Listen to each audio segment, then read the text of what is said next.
Bora comigo decorar um bolinho de 2 andares do One Piece. E esse bolinho é pra minha irmã mais nova, que vai estar completando 21 anos. Então eu queria fazer algo bem especial, diferente, que eu nunca fiz antes. E o One Piece é bem conhecido por ele ser piratas. Então a parte de baixo eu queria fazer como se imitando o barco dele. Então eu fui colocando chantilly do jeito normal que a gente sempre faz. Só que na parte de cima eu fui colocando a mais, pra deixar ele afunilado. Tudo que a gente foge num bolo comum, eu fiz nesse. Deixei a espátula curvada pra conseguir realmente alisar ele, deixar ele mais afunilado do jeito que tá fazendo assim.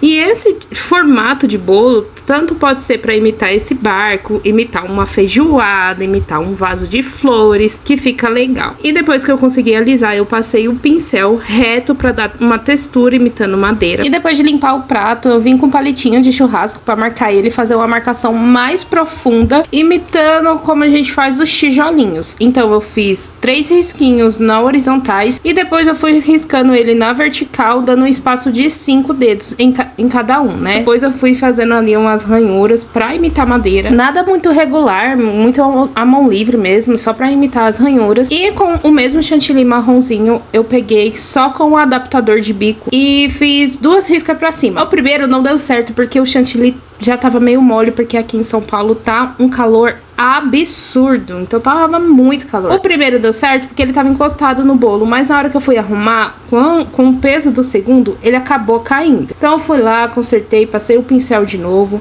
juntei com o chantilly que eu ainda tinha batido, que ainda estava um pouquinho mais firme, né? E fui fazer de novo, fiz na lateral pra imitar como se fosse a proa do navio. E na parte de cima, eu tive que fazer em 3 vezes. Então eu fiz o primeiro risquinho com o adaptador deitado, fiz um na parte de dentro e o outro em cima no meio dos dois, pra dar uma sustentação e não cair. E depois disso eu joguei o leite em pó, porque eu não tinha o corante marrom pra diluir no álcool de cereais, então eu ia fazer isso com o corante em gel mesmo. E pra isso, pro bolo sugar, eu joguei o leite em pó. Na bombinha não deu nada certo, mas aí eu fui pintando com o pincel, que deu super certo, e deu esse aspecto de madeira que ficou muito legal. E pra fazer essas pinturas assim no chantilly, que você quer algo um pouquinho mais rústico, não precisa do chantilly tá gelado. Agora, se você quer algo bem mais delicado, né, e não quer muita textura, você precisa levar o seu bolo pra geladeira, pro chantilly criar aquela camadinha dele, né, sequinha, tá bem gelado, pra na hora que você passar o pincel, não criar textura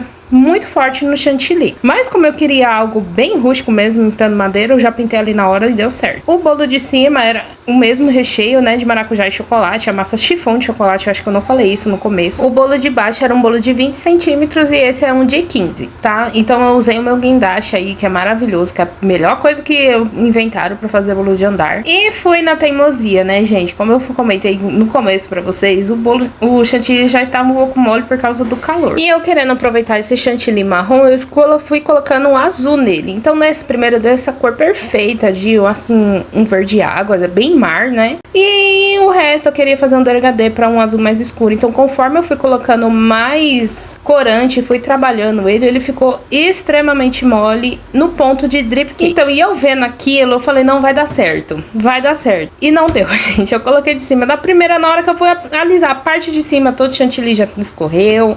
Então eu já tirei tudo, aproveitei ele só pra fazer a pré-camada mesmo, pra juntar todas as migalhinhas de bolo e bati chantilly novo, né, gente? Então quando vocês verem que o chantilly não vai dar certo, já vai e faz algo novo. Então depois do novo, aí eu fui tingindo ele de azul. Então foi do azul clarinho até o azul mais escuro, porque aí eu queria fazer um céuzinho, né, pra colocar os personagens na parte de cima do navio. E como eu não queria ele muito marcado de um tom pro outro, eu queria o degradê perfeito, eu fui fazendo essa técnica de deixar a última linha espaçada pra ir encaixando as duas cores na mesma linha. Gente, dá muito certo, fica muito lindo na hora que espatula, fica perfeito o seu degradê. E depois de alisar bem bonitinho, tirar as quinas, eu fui fazendo nuvenzinhas também, com um chantilly branco, só hidratado e um bico perlê. Então fui fazendo nuvenzinhas em toda a volta do bolo e depois parti para colocar um em cima do outro. E nessa hora é a hora de você decidir a frente, tanto do bolo de cima quanto o bolo de baixo. E na hora de colocar o caninho, tomar cuidado para você não tampar ele, para não criar bolha de ar e acabar forçando o bolo de cima e de baixo, né? Coloquei uma chantilly ali no meio, fiz a espiral em cima e parti fazer o marzinho na parte de baixo. Então eu fui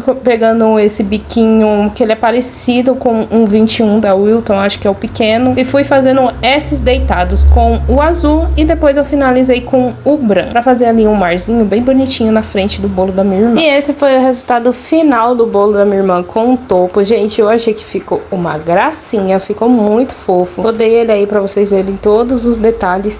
E é claro que eu finalizei esse bolo com o glitter cristal da Fabi. Diz aí o que vocês acharam. E pela primeira vez que eu tinha feito essa técnica de madeira, eu fiquei apaixonada, tá? E a minha irmã também.